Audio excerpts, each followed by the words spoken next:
Welcome everybody. There's a lot of you on here and we're very excited to share with you our webinar titled Supporting Healthy Food Access, Are There Local Laws for That? So as I said, we're just thrilled to have so many of you interested in our work, and in particular on the work that we've done on this online policy database, which is intended to help communities identify local laws that can improve access to healthy food across the food system. These local laws can focus on socially disadvantaged and marginalized groups and approach health holistically to include environmental and economic goals. And in this webinar, we're going to show you how the database was developed, or explain how it's developed and the range of policies that we included in it, and show you exactly how it can be used to support healthy eating policy work across a wide array of communities. In terms of the agenda for today, I'm going to introduce our speakers, give a brief overview of the Healthy Food Policy Project, and then we're going to dive into the policy database and use a hypothetical food council exercise.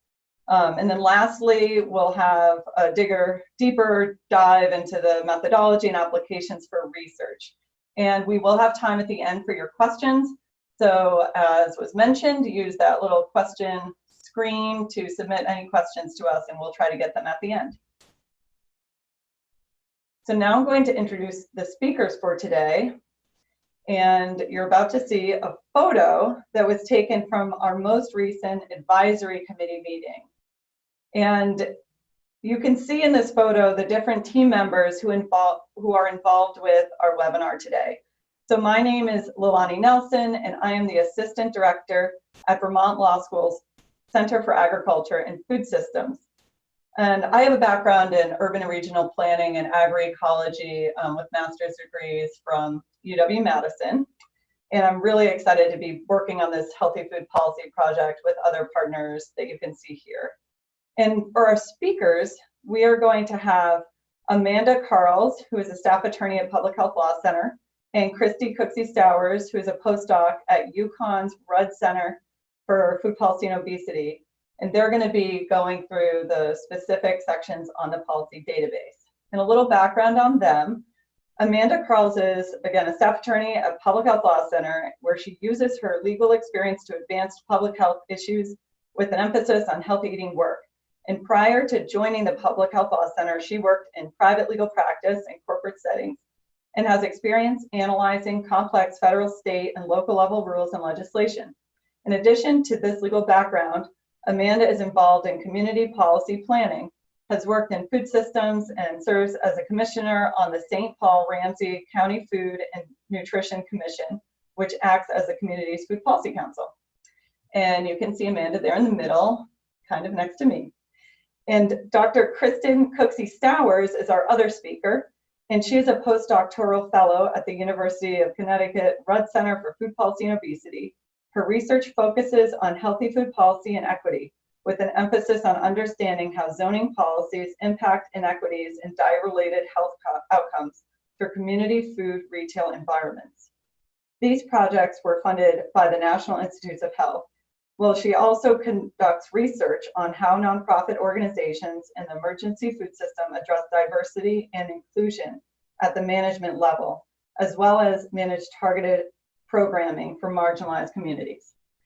And in addition to them, Jake Kelly, who is the Public Health Law Center's Communications Director, and Brandon Reschling, who's a web designer and digital content producer at Public Health Law Center, have helped us set up this webinar and providing their technical support. Julie Ralston-Aoki, the director at Public Health Law Center's Healthy Eating and Active Living, is going to be here as well for our webinar and will be available for the question and answers at the end. And you can also see in that photo members of our advisory committee and other team members, and you can learn more about all of these people on our website. So I'm now going to give a brief overview of the Healthy Food Policy Project to provide some context so you understand where this policy database came from and the other work that we're doing related to it. So the Healthy Food Policy Project is a partnership between Vermont's Law School Center for Agriculture and Food Systems, that's the right slide, UConn Red Center for Food Policy and Obesity, and Public Health Law Center at Mitchell-Hamlin School of Law. And it's funded by USDA's National Agricultural Library. And you can view the website it's there on the slide, healthyfoodpolicyproject.org. So our project goal is to identify and elevate local laws that seek to improve access to healthy food and also contribute to strong local economies, an improved environment, and health equity with a focus on socially disadvantaged and marginalized groups. So I just want to emphasize that this project focuses on local law and policies, not state or federal. And so we think of it as, towns, cities, counties, and other local governments play a really vital role in supporting community members' access to healthy food through law and policy. And those municipal laws can be tailored to fit regional and community needs and priorities in a way that, say, a state or federal law might not be able to. Of course, the ability of municipal governments to enact and implement these kind of laws can vary, and state and federal laws can, and often or sometimes do, preempt local authority. So this could pose a challenge, and despite this challenge, communities both large and small, and in urban and rural areas across the country really are looking for policy ideas for improving access to healthy food for their community members. So our project seeks to elevate examples of these sorts of local laws to help inspire other communities in developing their own unique approaches to promoting access to healthy food for all of the people in their communities. Next slide. So before going into the project components, I just want to mention that we've developed definitions for this project, and they've really helped to guide our work. So we worked with our advisory committee, who again, you can see on our website, to develop these working definitions that we've been using. And again, they clarify and help guide what additional work we've done. So for healthy food, we are defining that as food that is minimally processed, fresh, frozen, or canned produce that has little, if any, added sugar, salt, or fat, food that is culturally relevant, food that meets evidence-based nutrition standards, and food that is both nutritious and safe to eat. And we define access, for food access, is that food is accessible when it's affordable, and community members can readily grow or raise it, find it, obtain it, transport it, prepare it, and eat it. And in terms of health equity, we have defined that as the absence of disadvantage and chronic disease-related health outcomes, regardless of one's race or ethnicity, religious, socioeconomic status, gender, age or mental health, cognitive, sensory or physical disability, sexual orientation or gender identity, and or geographic location. And in terms of socially disadvantaged and marginalized groups, we have defined that as groups of people who systematically experience unfavorable social, economic, or political conditions based on their relative position in social hierarchies. Socially disadvantaged and marginalized groups often also experience a restricted ability to participate fully in society and enjoy the benefits of progress. So these are really important to us in our work, and we think about them in all of the components of what we've been working on. And you can see these on our website and some of the links for like how we've developed them and understand a little bit more about other definitions. The next slide has a few other ones: strong local economies and improved environmental conditions, which I'm not going to read today, but you can read those on our website. So the three main components of this project are the policy database, which is the bulk of this webinar today, but also a food systems crosswalk and case studies. So I'm just briefly going to talk about the crosswalk. We've used a food systems perspective in this project, and you can see the diagram here, which is specific to our project. We developed it for this purpose, but I know there's diagrams of the food system all over the internet, and we just decided to create one that would work for the purposes of this project. And we've done this because the availability and accessibility of healthy food is so largely determined by activities occurring across a community's food system. And these activities are influenced and shaped by local government, law, and systems. So there are many legal and policy options that are available to communities seeking to achieve these goals, and I've mentioned that earlier. So to help local leaders, advocates, researchers, and others interested in this work to navigate through different legal alternatives, we've developed a crosswalk showing how food policy laws intersect with the components of the food system. Because food system definitions can vary, we developed our own working definitions, not only for the terms I just spoke about, but also for the different stages of the food system, which we have listed here as grow, process, distribute, get, make, and surplus/waste management. And you can find the definitions of these on our website in our food systems crosswalk. And a little more about what this food system crosswalk is and looks like. It provides examples of specific types of law and policies that fall into the different food system components. So you can see here on the slide, this is the grow section, and it shows specific types of laws with different types of legal strategies. So we've categorized these by these different legal strategies, such as creates a fund, requires something, or sets a standard, or creates an incentive, such as a tax break, or prohibits or discourages something, in order to help people think a little bit more deeply about how to separate those out within different strategies and what might work best in their community. And we also include notes with links to the actual real-world examples of that type of law listed in the policy crosswalk. And I have to mention that many of these laws were found through the Growing Food Connections local government policy database, which you can find at growingfoodconnections.org.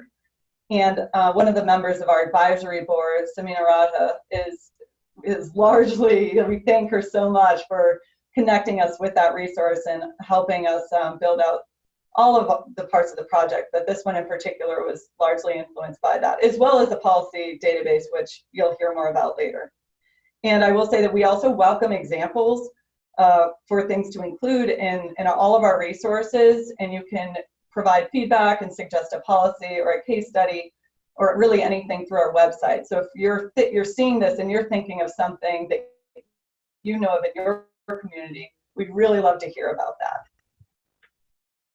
All right, so the last component that I'm going to speak about today is our case studies.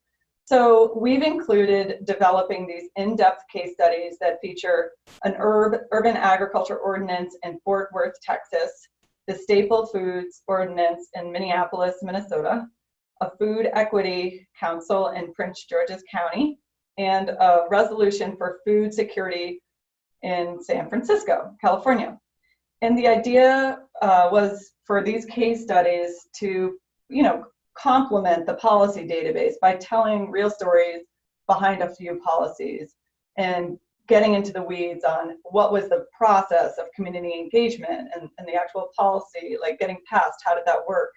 We also describe the policy impacts or anticipated impacts, including how the policy addresses health equity and economic and or environmental impacts, as well as identify some key lessons learned that we think you all would find very helpful. So I would say when you get a chance, check out these case studies. They're really in depth and have, I would say, really interesting visuals and tell a really compelling story about how these policies work in communities, and it really brings them to life.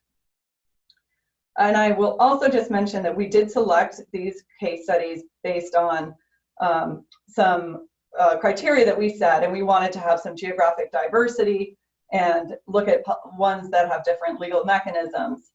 So we tried to be as broad as we could in this first batch, and we are building out additional case studies currently that will be added over the next few months. And in the next coming year, we'll probably be building this out more. So stay tuned for that. And also, as I just mentioned, if you have ideas for case studies or laws and policies at the local level that you have heard about or seen and want to share with us, we really welcome you to do that on our website. All right. So now I'm going to hand it off to Amanda Carls, who is going to take us into the Healthy Food Policy Project database. Thanks, Leilani. I'm really excited to have the chance to talk to you all today. I am, I guess, at heart a foodie and care deeply about healthy food access, including hunger relief issues, and I'm also an attorney. And I think that this project really kind of brings all of those things together and allows me to have a chance to kind of get a little bit geeky with you in terms of talking about food policy, and excited to have the chance to do that. We're going to do a couple things right now. We're going to take a look at this Healthy Food Policy Project database, which is kind of the main tool on the Healthy Food Policy Project website. And we're going to start by just kind of taking a look at some of the functionality, and then we're going to use a hypothetical example to take it for a bit of a test drive and see how it might work in practice. Okay, before we get started, I just want to briefly talk about what is actually in the database. So we've included in this, this data set, as Leilani mentioned, local policies.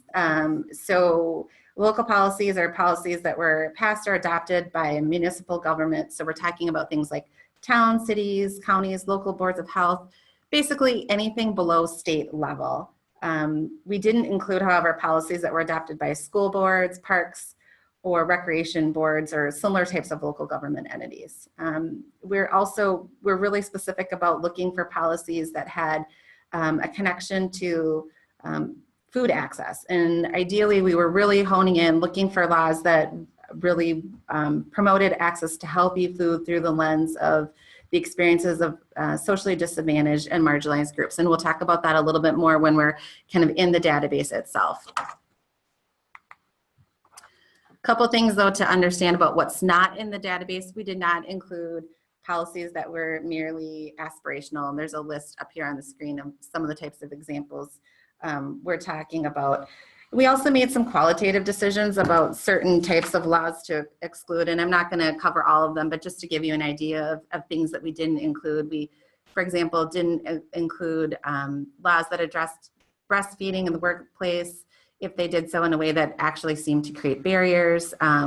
We didn't include all composting laws. We really just focused on laws that involved composting that addressed community distribution of the compost.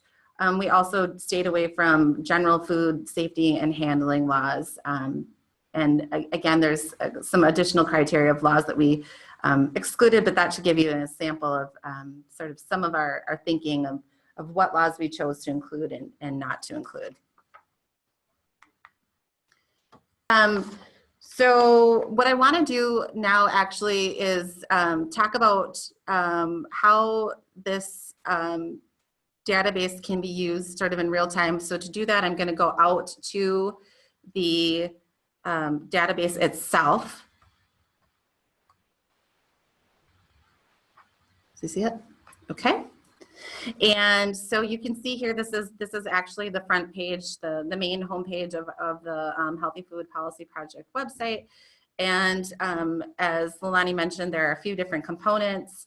Right now, we're going to click into the actual policy database. And you can see here that there is some search functionality. I'm going to kind of demonstrate. I'm going to go ahead and clear this filter right now. You can see right now there's actually 261 policies that are in the database. So there are more being added all the time. I think this slide shot that Leilani showed you showed something like 250, which is where the count was just a day or so ago, but up to 261 now. And what I want to share right now is kind of what you might do if, for example, you had heard of a law and you were wondering if maybe it was included in our database and you wanted to find out more about it. So let's say you had heard of a law, it was had something to do with meals and something to do with toys, and you knew that it was in California. So in this instance, I'm entering a couple keywords. I'm also choosing state California as a filter. There's some additional filters I could be using, but for this example, I'm not going to be. So for example, we could also be filtering by whether or not we knew the law was in a city or a county, a township, or another location. We could also filter by population size, and there are a few choices to select from here. In addition, as Leilani was talking about that food system crosswalk, you can choose different components of the food system crosswalk that you think a law might affect. And you can also choose whether or not you want to focus on searching for laws that specifically refer to a priority population. And for some of these things here, you can see that there's additional information if you hover over the question mark. So for example, if you want to know what we mean when we're talking about laws that refer to a priority population, you can see we're talking about populations with unique healthcare needs or issues that require special attention, or groups that tend to be socially disadvantaged and marginalized. So using just the filters that I mentioned, meals and toys in California, we're going to go out and see if I can find this law that's kind of floating around somewhere in my mind, but I can't quite remember what it was or what it talked about, and see if we can find it in the database. So click filter, and they can see, oh, there's 2 California laws that popped up about this. And you know, can sort of read a little bit about the introductory information about the laws themselves. And to find out more information, can actually click into View Details, which pulls up what we call a record.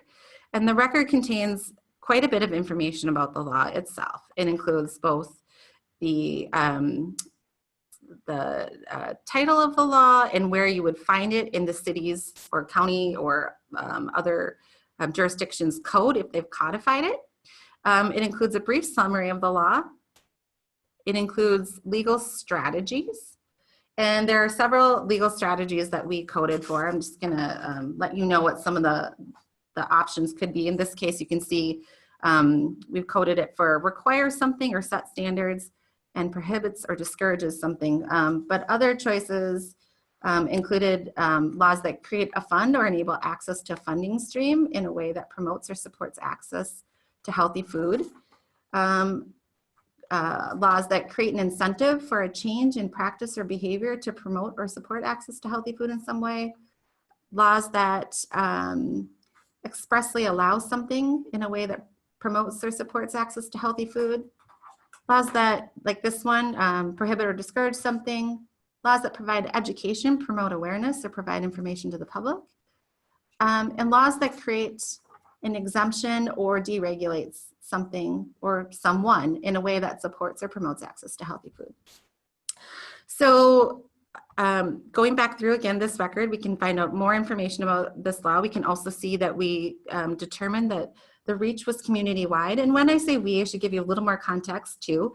So this coding, we're calling it coding, which is the way that we sort of analyze these laws, involved teams who went through each law and systematically looked at certain components of laws to see whether or not they existed, and evaluate some of the qualitative information about those laws. So with respect to reach, we could choose whether or not the law was community-wide or limited in scope. This law was community-wide, and you can, like I said, hover over some of these question marks to find out more about what we meant by that. This law also referred to priority populations, in this case, children and adolescents, and also WIC families. We also included information about the fact that the law refers to or suggests a goal related to improving or protecting health.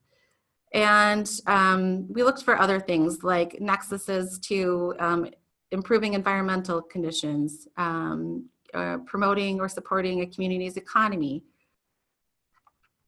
We also looked to find whether or not laws included information such as findings. Not all laws do include findings, but it was really fantastic when we did find laws that did that.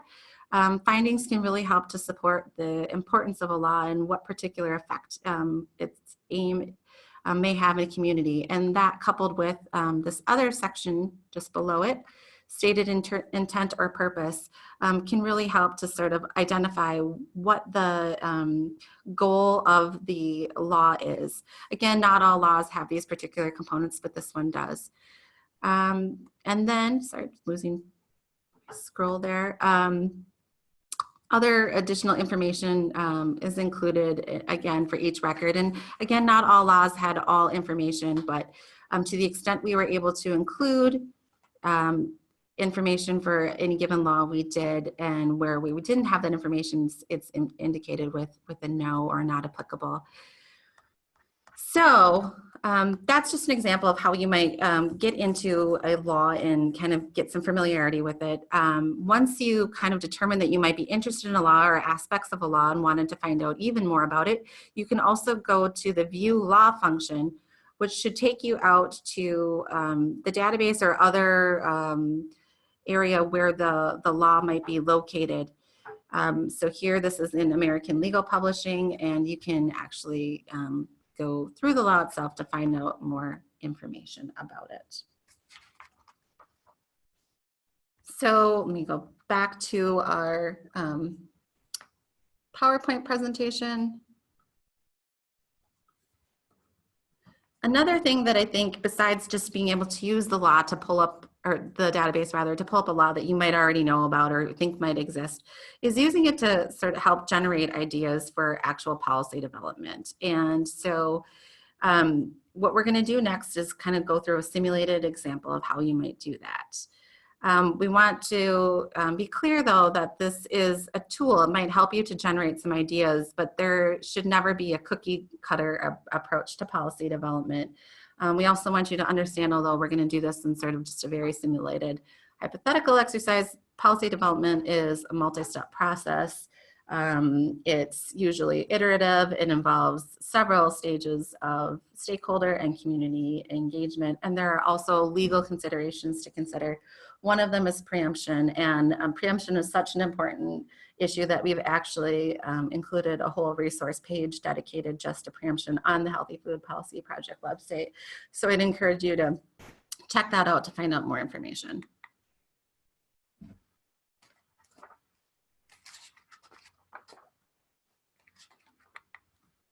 All right, so for purposes of just kind of understanding how you might use this for generating ideas for policy development, pretend for a moment that you're a member of a food policy council in an imaginary city, we'll call it our city, and that your group is focused on addressing the issue of lack of healthy food access within your community.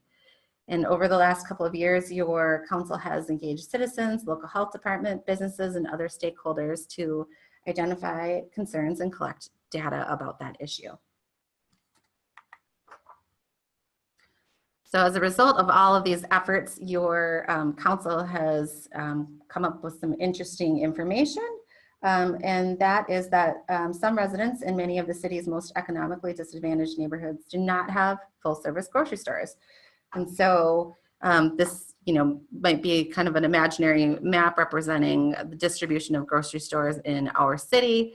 You can see if the green area represents an area of sort of high average income levels, there's quite a cluster of grocery stores in that area and fewer in other parts of the city.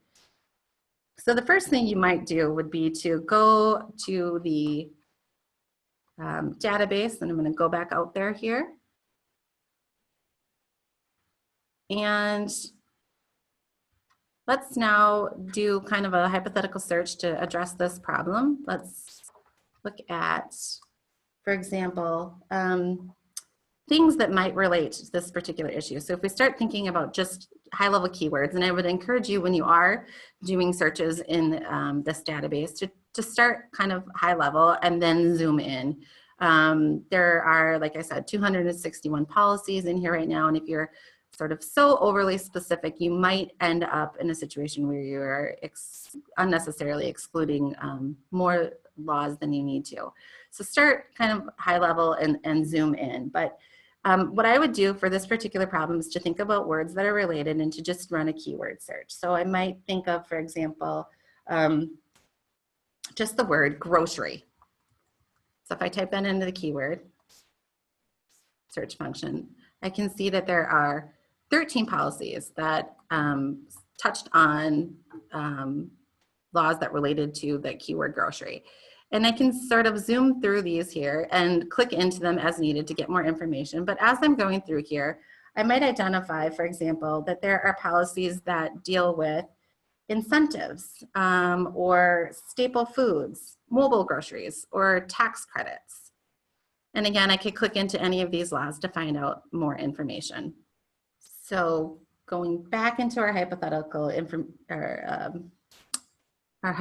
scenario, let's now assume that you took this information back to your food policy council, and after some additional community engagement, you determined that the community is really energized around the idea of increasing the number of brick and mortar full service grocery stores in underserved community areas. So for example, the idea of mobile grocery stores wasn't kind of taking hold, but you really liked doing something with brick and mortar. And some of your conversations with retailers indicate that there is a willingness for some of them to expand in other areas of the city, but that they would like some financial incentives for doing so. So you remember that kind of list of ideas that was generated from that initial keyword search, and you remember that tax incentives was a possible strategy. So you could go back now to the Healthy Food Policy Project database. We'll do that right now. And now we could do some searching to identify whether there might be some policies that deal with tax incentives that might address this particular problem. So in this instance, I'm going to try to, again, keep it fairly high level. I might do a keyword search for tax. And because I'm thinking about how this might affect priority populations, again, because we've got a situation where there's areas of the city that really are underserved, I think I'm just going to go ahead and choose that priority population filter and add that. And then go ahead and filter. And then I will come up with a list of policies that touch on tax and refer to a priority population. And going through these, I could then drill down into any one of them. So for example, I might say, this one, the District of Columbia, looks really interesting. So I could go in here and view the details and see, for example, that this law looks like it actually might provide quite a bit of interesting material to use from. So here we've got a law that creates a 10-year licensing, tax and licensing fee exemptions for restaurants, retail stores, and supermarkets located in specific priority development areas. So this one's broader. It's not just dealing with grocery, but it's also dealing with restaurants and other types of retail stores, but certainly quite a bit here to pull from. Can see other information about the law, again, similar to the other example I showed you, and sort of determine whether or not there are bits and pieces of this law that might be modifiable for our particular community. And again, we can go into the actual law itself and find more information about it. Here we go. And go back out to the database and find examples. Oh, I cleared it. Find examples of other jurisdictions that maybe have taken different approaches and use those to hopefully bring back some more ideas and inspiration for our particular group.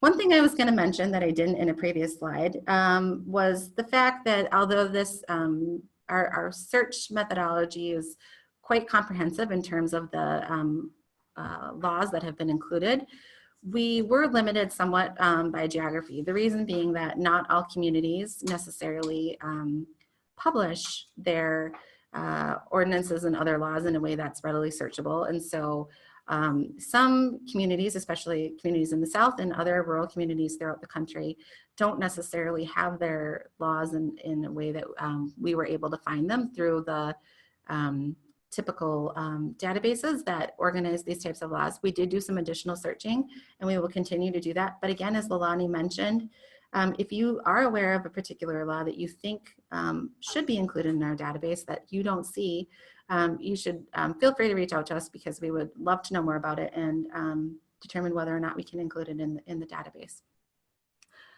Let's go back though to the PowerPoint and just think now about kind of next steps in this process.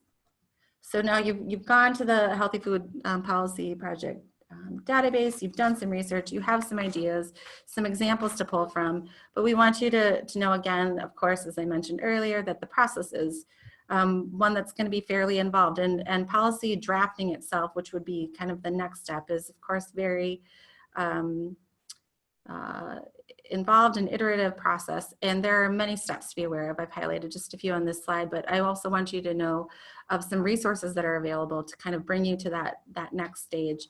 On the Public Health Law Center website, we've got a few different resources that can help you with the drafting component of this process. If you do a keyword search for policy drafting checklist, you'll find something similar to the screenshot that's up here. There's also a whole resource on drafting effective public health policies that you may find useful. In addition, the Local and Regional Government Alliance on Race and Equity has a racial equity toolkit that I find very helpful for thinking about some of the implications around equity that can be applied directly to food policy planning, and I would encourage you to take a look at that. So with that, I'm going to pass the baton now to Kristin Kreuk, who is going to give you a bit more information about the actual database methodology and applications for research. Hi, everyone. I'm Kristin Kreuk, as Amanda mentioned. I am a postdoc at the Conrad Center for Food Policy and Obesity. And as the other speakers said, I'm also very thrilled to share with you all about what we've been doing and what we've been working on. I'm also a foodie, and I also have a great passion for developing an evidence base for policy options to advance health equity and promotion. I think the data that we've been working on in this project definitely sort of ties well into that. So I'll be expanding upon what Amanda has talked about so far in regards to the application of the database for policy drafting and things of that sort, to share more details that might be of interest to folks wanting to use the database for research purposes, maybe within their own organization, or perhaps a researcher with access to a data set that might benefit from some policy context. So in terms of data collection, we compile the data from a few different mechanisms. Amanda started to get at that already, but just to lay this out again, the data and laws were compiled from the Growing Food Connections Local Government Policy Database, as well as legal code libraries such as American Legal Publishing, E-Code, Unicode, and Sterling. And as was highlighted before, the research team also did sort of broader web searches on municipalities' websites for rural and southern communities in particular that might not quite be tapping into the legal code library forum. And so, still on the topic of the data collection, members of our research team, particularly my colleagues at the Public Health Law Center at Michelin Hamlin School of Law, searched these databases that I just shared on the last slide using a variety of search terms. So you can look through some of those, but I wanted to highlight a few. Food deserts was one of the search terms that we conducted a search for. Actually, also did a search for food desserts because it's a common typo, and actually found a lot of laws that way. Calorie labeling and menu labeling, sugar sweetened beverages, edible landscapes and food forests, and community kitchens and commercial kitchens are just a few that I'll highlight here. And here at the bottom of the slide is an example of an actual search string that was used within those data sources that I mentioned to identify laws regarding community kitchens and commercial kitchens in particular. So as you can see, it can get, you got pretty complex, and there are terms to sort of indicate what should be included as well as what should not be included in searching.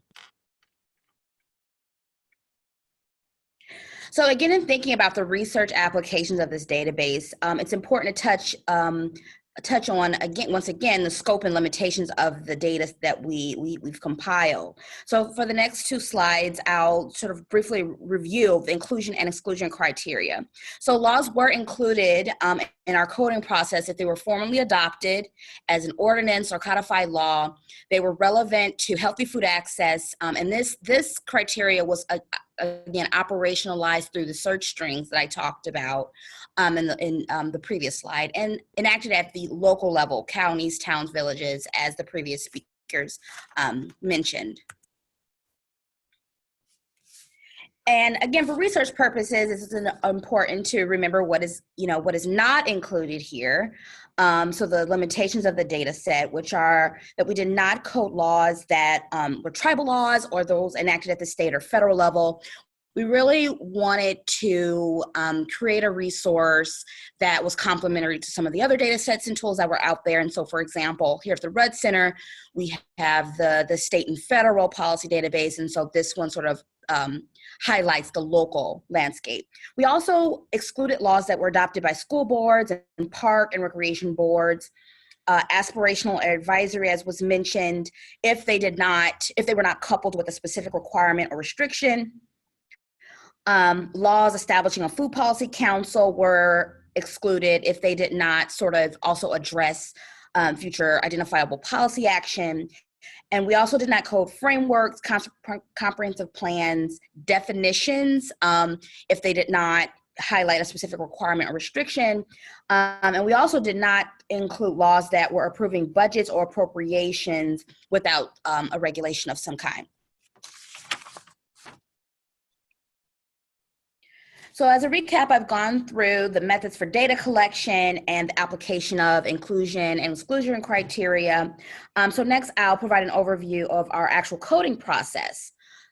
Each law was scored at least 3 times, including a 2-person coding team that worked and met to reach intercoder reliability, and was coded again by a 3rd person that was tasked with reconciliation or quality control.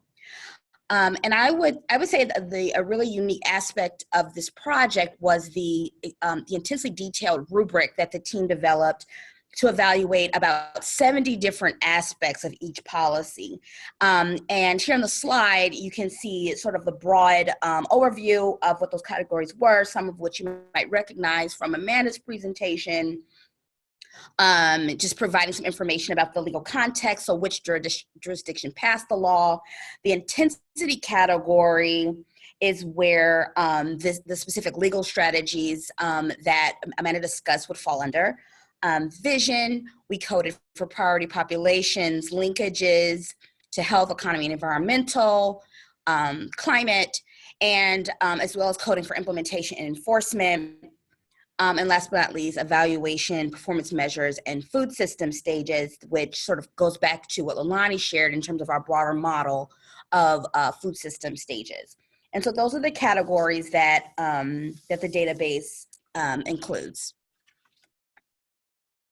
So for the next few slides, I'll sort of really get into the weeds a little bit with each of 4 categories I think may be of particular interest for those of you interested in using the database for research purposes. So for the intensity section, each coder was tasked with reading through the law and asked to identify the type of specific legal strategy that was used. So one example that was just discussed was requiring something or set standards, but we also had predetermined criteria to describe other kinds of legal strategies, such as expressly allowing something or providing education or awareness, or expressly discouraging or prohibiting something. This category also prompted coders to score whether it was community-wide or limited its scope, either in terms of geography that would be held to that law, or being more voluntary in nature. And then the last example I'll give in this category is that coders were tasked with looking through and determining whether there was an exemption present in the language that would actually potentially lessen its impact on healthy food access. So another category I'll talk about a little bit more in depth is the vision category. So in this section, the coding teams work through to document whether the policy had a findings section, an intent or purpose section. So these snapshots are the actual spreadsheets that coding teams work through. And as you can see, it was a very systematic process of having teams decide whether it was yes, no, or not applicable based on our coding guide. And then the last example I'll give in this vision category is whether or not the law includes definitions, key definitions, and then having sort of an open-ended section here in the spreadsheet to actually capture what those key definitions were. Priorities and linkages is another category that I think would be of interest to folks interested in doing research, particularly those around projects around racial equity, health equity broadly, because we, as Nalani mentioned, have put a lot of effort in thinking through priority populations and impacts even beyond health. And so that was some of the categories that the coding group scored. One of the examples that Amanda mentioned included SNAP and things of that nature, but we also were sort of instructed as coders to indicate yes to this question if there was language around renters or children, immigrants, seniors, people with disabilities, things of that nature. So we've cast a pretty wide but very intentional net in terms of identifying whether or not a law has identified those priority groups. And then last, just thinking about encoding whether the law includes language actually indicating goals beyond improving health. And we had a rubric of predetermined criteria for being able to determine whether or not that was in fact the case. And then last but not least, I'll highlight the implementation one. I know there are a lot of researchers interested in implementation science and studying the policy process around some of these laws. And so the enforcement section is very comparable to the implementation in terms of the coders being instructed to score whether or not it was clear what entities were tasked with implementation and things of that nature, and whether or not the law identified additional need for more resources, such as developing a new staff position.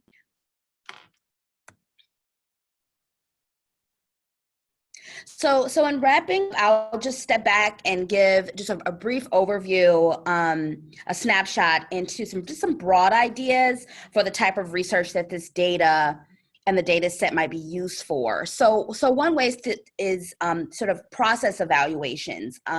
For those of you that might be interested in looking at policies that do a particularly great job at defining key terms or laying out a plan for implementation or enforcement, it might be possible to look through the database and identify policies that sort of fit that criteria of strong implementation plans, for example, and going back to that municipality or your local community and finding out or conducting a process evaluation to investigate how they were able to achieve that. So what led up to that particularly strong definition of urban ag, for example.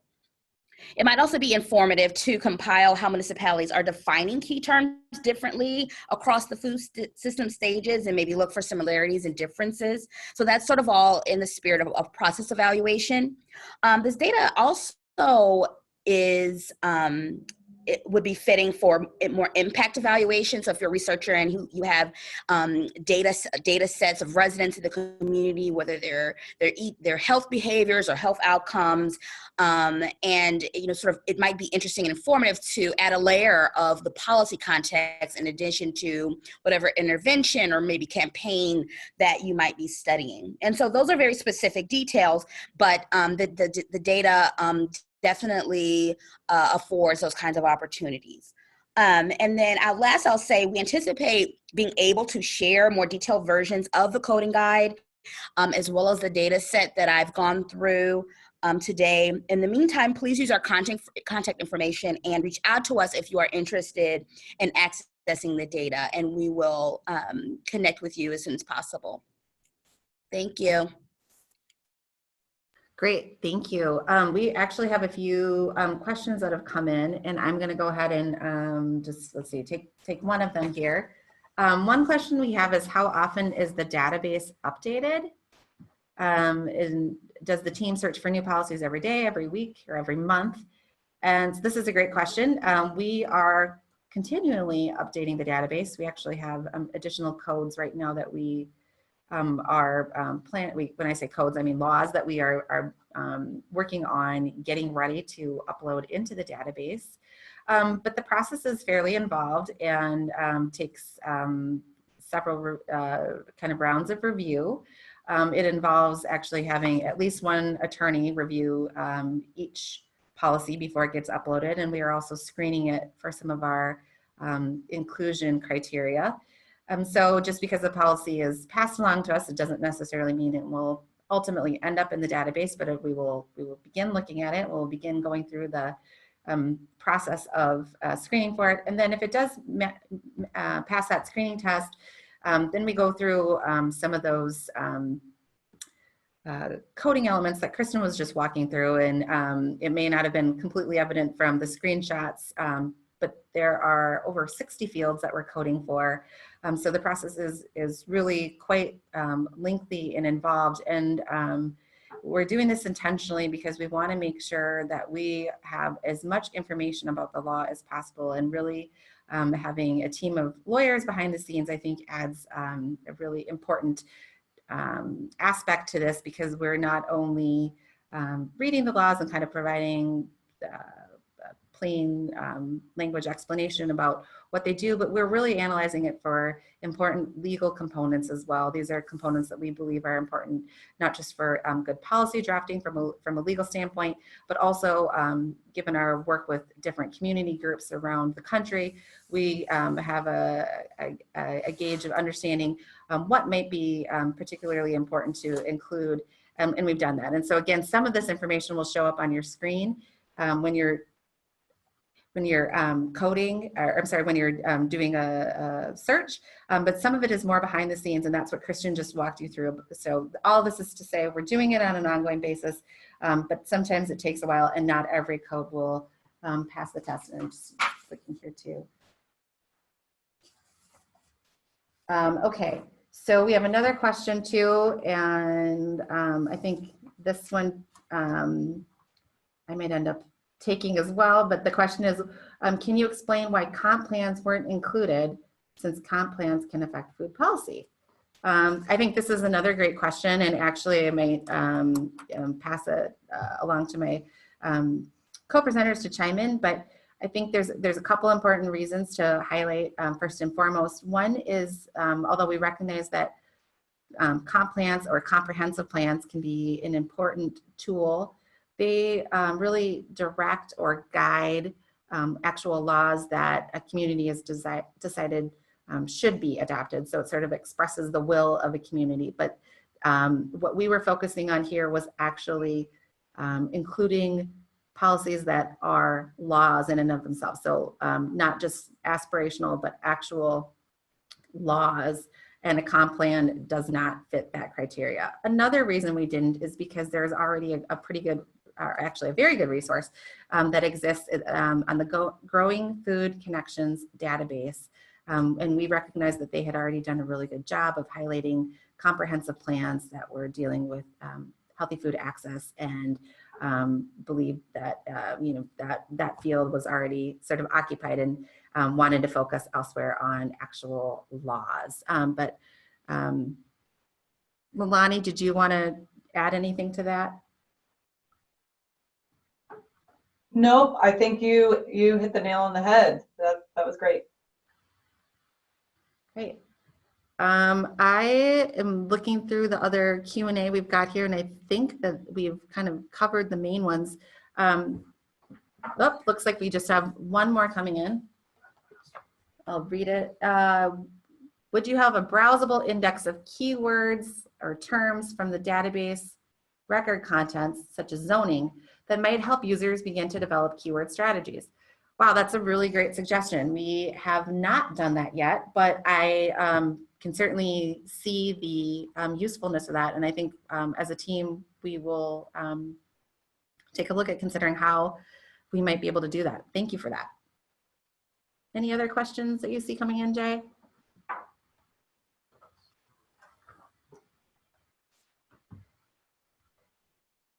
Another question is they're wondering if we cross-reference with the policy efforts on healthyfoodaccess.org. And I'm going to let Julie, the director here at the Public Health Law Center, Healthy Eating and Active Living team, address that question. Hi, everyone. So initially, when we were first looking into this and figuring out like what kinds of laws did we want to include or cover, we did look at several of the databases that we could identify at the time, including the Growing Food Connections one, obviously, and then the Healthy Food Access, and I think there were a couple of others too that we looked at. And so I think in cross-referencing them with the policy efforts on healthyfoodaccess.org, I'm trying to remember, honestly, I'm sitting here and I'm not sure I can remember how detailed we got with that, but I think when we looked at the other databases that existed, we felt like there wasn't a database that was taking the kind of approach that we were contemplating, which was this approach looking not only at the sort of substance of the law, but also at the way it was drafted and whether it contained those core legal components that we talk about with communities when we talk about how good practices in drafting laws. I think we are using those search terms to try to identify the relevant laws that would fit in our database, and I'm sure that there will be some overlap with what's in healthyfoodaccess.org, but we're taking a little bit of a different approach. And I think too, Lilani might have a couple more thoughts to add on that, so we'll pass the mic to her as well. Yeah, I was just going to say, I'm pretty sure we reached out to the folks that do the Healthy Food Access portal, and I think our resource is linked in their portal. And from what I can see, their resource is pretty broad, and they do focus a lot on like healthy food financing initiatives, and you can sort by state for different like policy efforts that are more broad than what our database includes, as Amanda was describing. But I think it's really exciting that there's a lot going on in the world of healthy food access, and I think it's a good question, like how are we all working together, because we do have similar goals. So I think we should probably reach back out and make sure that we are clarifying like what each of our websites do provide and making it easier for people to find the information that they want.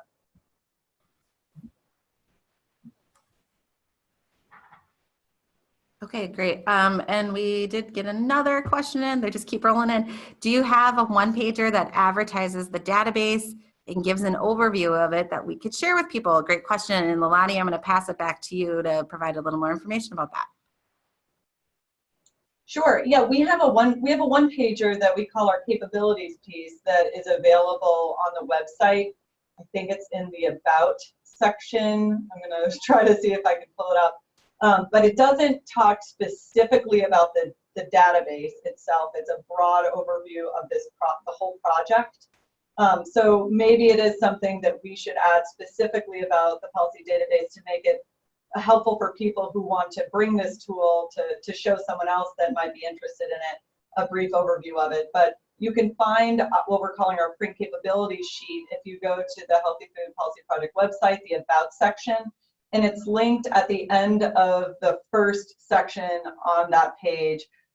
There's just a link. You can find our printable capabilities sheet here. So that would be an overview of the project and give you a link to the website that you could share with others. But we will consider creating a standalone piece for the database. So thank you for that question.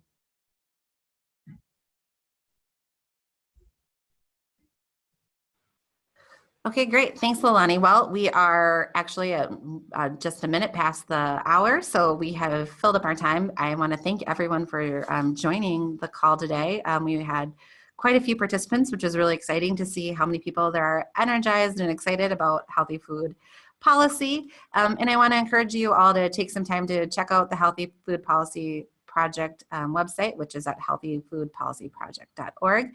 And there's contact information on that site. We would welcome any feedback, questions, or thoughts that you might have. So please do reach out, get in touch with us, and look forward to connecting with you all in a future webinar. Thanks.